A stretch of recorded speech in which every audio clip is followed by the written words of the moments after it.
Pour essayer de s'y retrouver un peu dans tout ces définitions, on nous a construit un arbre décisionnel. En fait, pour pouvoir s'y retrouver, vous allez vous poser un certain nombre de questions. Et en fait, au fur et à mesure de ces questions, ça va vous permettre de classer progressivement l'événement. La première question à se poser, c'est que est-ce que l'événement est inattendu, c'est-à-dire non lié à l'évolution attendue de la pathologie ou à l'état de dépendance d'une personne accompagnée? Est-ce que donc cet événement est inattendu et est-ce qu'il impacte la qualité de l'accompagnement ou le fonctionnement de l'établissement ou de la structure? Si c'est pas le cas, eh bien, on va considérer que ce n'est donc pas un événement indésirable. Si effectivement c'est le cas, on va se poser la deuxième question. Est-ce que l'événement a un niveau de gravité important, majeur, avec l'atteinte de la personne ou un échec de la mission ou un impact financier non négligeable? Donc, gravité majeure ou il est significatif, c'est-à-dire qu'effectivement, ça a provoqué un retard dans l'accompagnement, dans certaines missions où ça a été obligé, nous a obligés à déclencher finalement un fonctionnement en mode dégradé.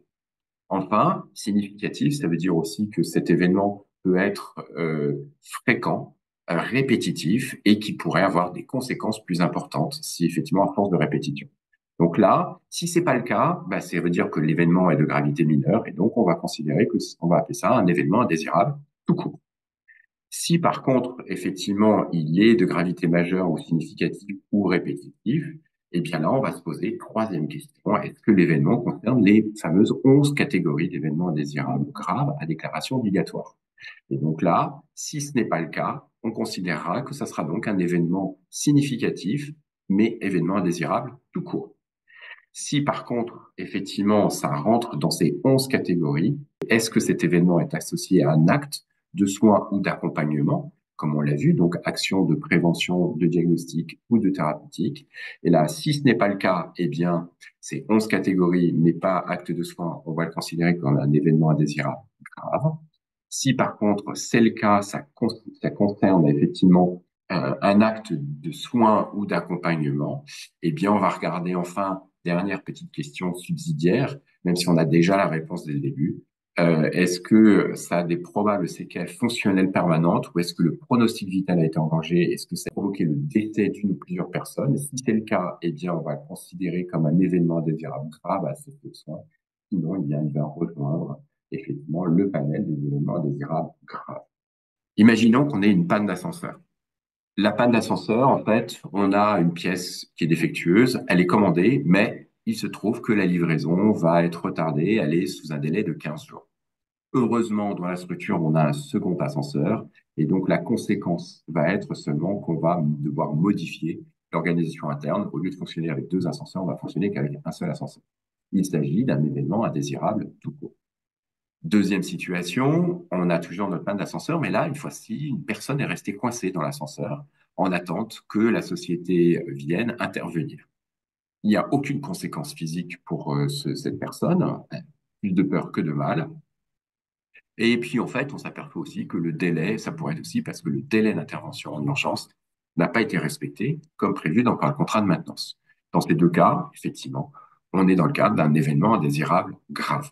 Troisième situation, la personne qui est coincée, en fait, est une personne vulnérable avec certaines comorbidités, coincée dans l'ascenseur. Le délai reste long, il est tellement long que effectivement la personne commence à paniquer, fait un malaise, et ce malaise est important puisqu'il va y avoir une mise en jeu de son pronostic vital tel que en fait, cette personne accompagnée va devenir un patient qu'il va falloir transférer vers un service d'urgence.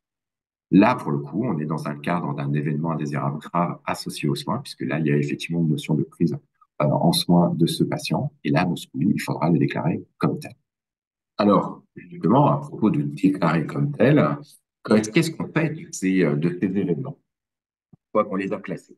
Ben, quand il s'agit d'un événement, mais pas d'un événement indésirable, ben, il y a donc du coup pas d'événement égale pas de signalement, bien évidemment. Par contre, on va quand même informer les personnes concernées, puisqu'il y a un événement quand même qui les a gênés, qui sont remontés, donc on les a bien pris en compte. Et si l'événement concerne une personne accompagnée, eh bien, on va le tracer dans le dossier en disant, voilà, il y a eu un sujet, mais ce n'est pas, on ne considère pas comme un événement indésirable, puisqu'il n'y a pas eu finalement de dysfonctionnement. et dans le cas des échappées belles de nos Canadiens ou des événements, des presque événements, presque accidents. Dans le cas d'un événement indésirable, bien là, effectivement, on va le signaler en interne par le biais d'une fiche d'événement indésirable ou d'une fiche d'amélioration en fonction de la nomenclature que vous avez décidé d'utiliser. Et vous allez analyser l'événement si celui-ci est jugé un peu critique, c'est-à-dire s'il a des conséquences potentielles graves. C'est-à-dire il n'y a pas eu de conséquences, hein, je rappelle, événement indésirable, tout court, il n'y a pas eu de conséquences graves, mais on s'aperçoit que finalement, il y avait quand même une gravité potentielle si on avait changé peut-être une variable ou deux dans notre histoire, on avait rajouté un facteur contributif ou pas, ou si, par exemple, c'est un événement qui est récurrent, eh bien, là, dans ce cas-là, on va se dire, ah, il va falloir quand même l'analyser pour éviter que ça ne se reproduise, comme disait Cécile, ou éviter que, effectivement, il y ait des conséquences plus graves un peu plus tard.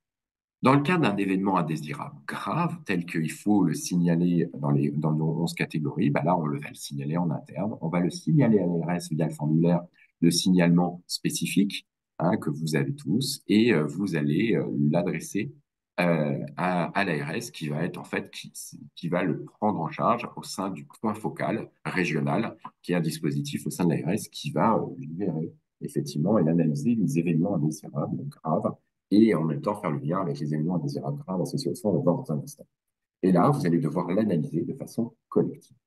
Enfin, dernière situation, événement indésirable grave associé aux soins. Là aussi, signalement en interne par un indésirable.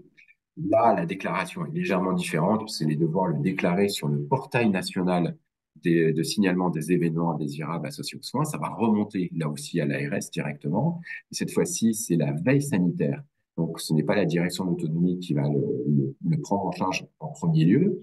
C'est la veille sanitaire de l'ARS qui va le prendre en charge, mais qui viendra effectivement euh, informer et qui le traitera en partenariat avec la direction de l'autonomie au sein du point focal, justement, où ils font régulièrement le point et le lien entre les événements indésirables graves et les événements indésirables graves associés aux soins. Et vous voyez, vous n'avez pas une double déclaration à faire, c'est une simple déclaration au sein du portail national et ça le renverra automatiquement ensuite. C'est l'ARS qui se chargera de faire le lien en interne avec la direction de l'autonomie. Donc, pas besoin d'une double déclaration et ça, c'est aussi une bonne nouvelle. Par contre, signalement d'un événement indésirable grave associé aux soins vous oblige à faire, et ça c'est la loi, de faire une analyse collective dans les 3 mois et à remplir un deuxième volet, le fameux volet 2 de cette déclaration qui va faire la synthèse de votre analyse et proposer les actions de correctif pour éviter que ça ne se reproduise ou pour faire en sorte qu'il n'y ait pas d'impact si jamais ça devait se reproduire. Voilà, en fait, hein, le circuit normal des différents événements indésirables en fonction de leur caractérisation.